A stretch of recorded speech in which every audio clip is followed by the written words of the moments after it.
भगवान विष्णु ने सोचा कि पुरुषोत्तम मास है और वो भी सावन का महीना है, चलो मैं भोले बाबा से मीटिंग करके आता हूं। तो गरुड़ जी को बोला गरुड़, गरुड़ तो घर की गाड़ी। भगवान विष्णु बैठ गए। गरुड़ जी ने कहा सरकार कहाँ जाना है? बोले कैलाश की ओर ले चलो, शंकर जी से मिलना है। जी मालिक। अब कैलाश में गरुड़ की तो साम वेद की ध्वनि निकलती उसके पांख में। पहुंच गए कैलाश। भगवान गरुड़ से नीचे उतरे और गरुड़ जी से कहा आप यहां रुकिए, मैं शंकर जी से मिलके आता हूं। शंकर जी वट वृक्ष के नीचे कर्पूर गौरम करुणावतारम संसार सारम भुजगेंद्रहारम सदा वसंतम हृदयारविंदे भवन भवानी सहितम नमामि।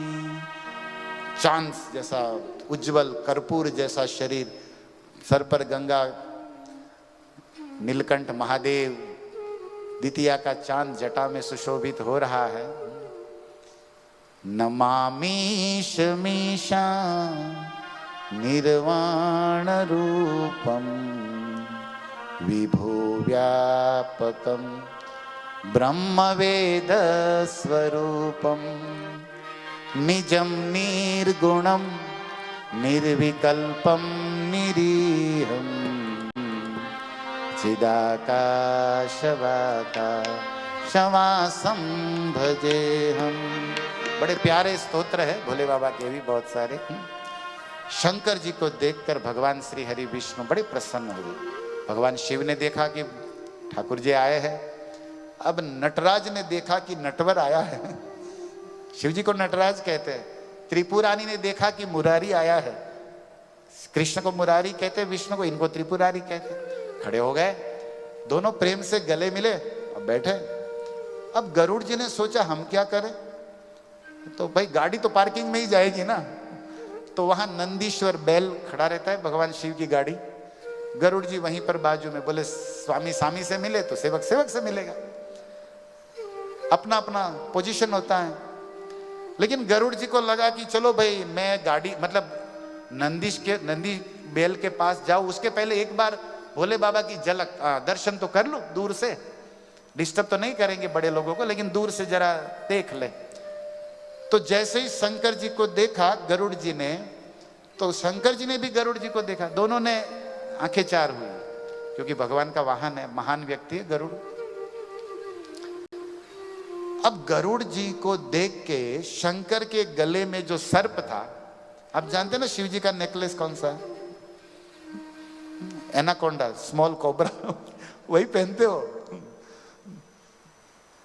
अब वो जो छोटा सा सपोला था, क्या कहे सपोला, बेबी स्नेक छोटा, वो गरुड़ जी को देख के ऐसे फुफकारने लगा। शिव जी ने कहा बेटा शांत रहो। तो गरुड़ जी देखने लगे कि अरे ये साला हम क्या हमारे ऊपर इतना गरज रहे। गरुड़ जी ने सोचा कि बड़े बड़े वासुकी नाग हमसे डरते हैं और ये हमारे सामने होशियारी कर रहा है। भागवत कथा सुन के पावर आ गया क्या इनको?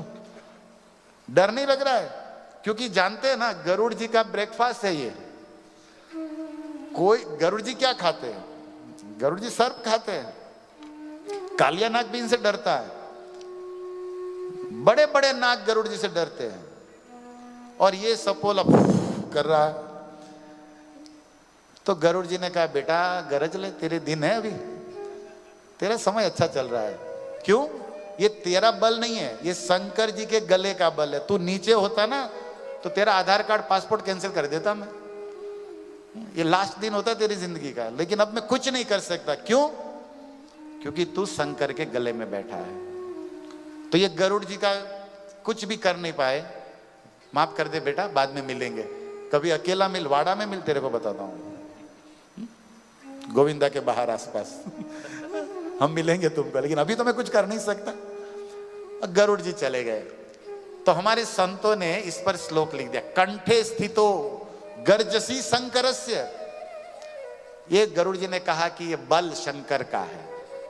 इसका मतलब ये हुआ कि कम किसी शंकर जैसे वैष्णव गुरु की शरण में है ना, तो काल को भी चुनौती दे सकते हैं।